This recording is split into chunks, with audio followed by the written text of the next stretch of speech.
1. Atomic structure. 1.1 Fundamental particles. The Greek philosophers had a model in which matter was made up of a single continuous substance that produced the four elements: earth, fire, water, and air.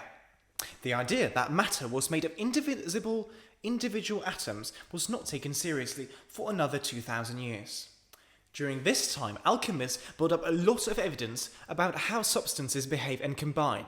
Their aim was actually to change other metals into gold. Here are a few steps that led to our present model. In 1661, Robert Boyle proposed that there were substances that could not be made simpler. These were the chemical elements as we know them today.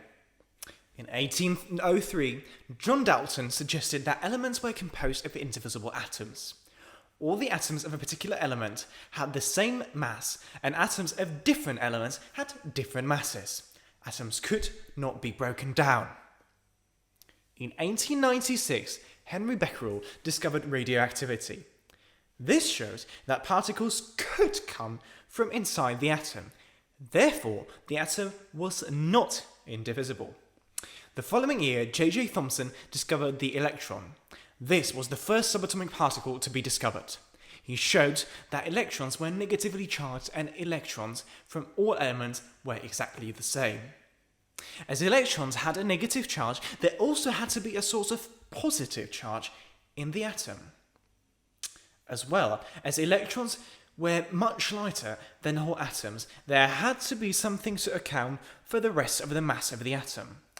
Thomson suggested that the electrons were located within the atom in circular arrays, like plums in a pudding of positive charge. And finally, in 1911, Ernest Rutherford and his team found that most of the mass and all of the positive charge of the atom was in a tiny central nucleus. So, for many years, it has been known that atoms themselves are made up of smaller particles called subatomic. The complete picture is still being built up in, quote, atom smashes, unquote, such as the one at CERN near Geneva. Atoms are made of three fundamental particles: protons, neutrons, and electrons. The protons and neutrons from the nucleus in the center of the atom. Protons and neutrons are sometimes called nucleons because they are found in the nucleus, and electrons surround the nucleus. The properties of subatomic particles are as follows. So, proton has mass of 1.673 times 10 to the power of minus 27 kilograms. Neutron has exactly the same mass. An electron has 0.911 times 10 to the power of 30, minus 30. So, we approximate it as very nearly zero. Proton has a charge of plus 1.602 times 10 to the power of minus 19 coulombs. Neutron has no charge, and electron has exactly the same charge as proton, but negative. These numbers are extremely small. In practice, relative values for mass and charge are used. The relative charge on a proton is taken to be plus 1, so the charge on an electron is minus 1. Neutrons have no charge. Relative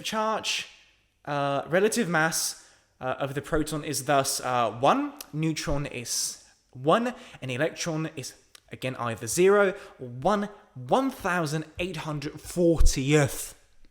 In a neutral atom, the number of electrons must be the same as the number of protons because their charge is equal in size and opposite in the sign. The subatomic particles, protons, neutrons, and electrons are arranged in the atom as shown in figure 3. The protons and neutrons are in the center of the atom, held together by a force called strong nuclear force. This is much stronger than the electrostatic force, so attraction that holds the elements and protons together in the atom overcomes the repulsion between the protons in the nucleus. It acts only over very short distances, that is, within the nucleus. The nucleus is surrounded by electrons. Electrons are found in series of levels, sometimes referred to as orbitals or shells, which get further and further away from the nucleus. This is a simplified picture that we will develop in topic 1.5.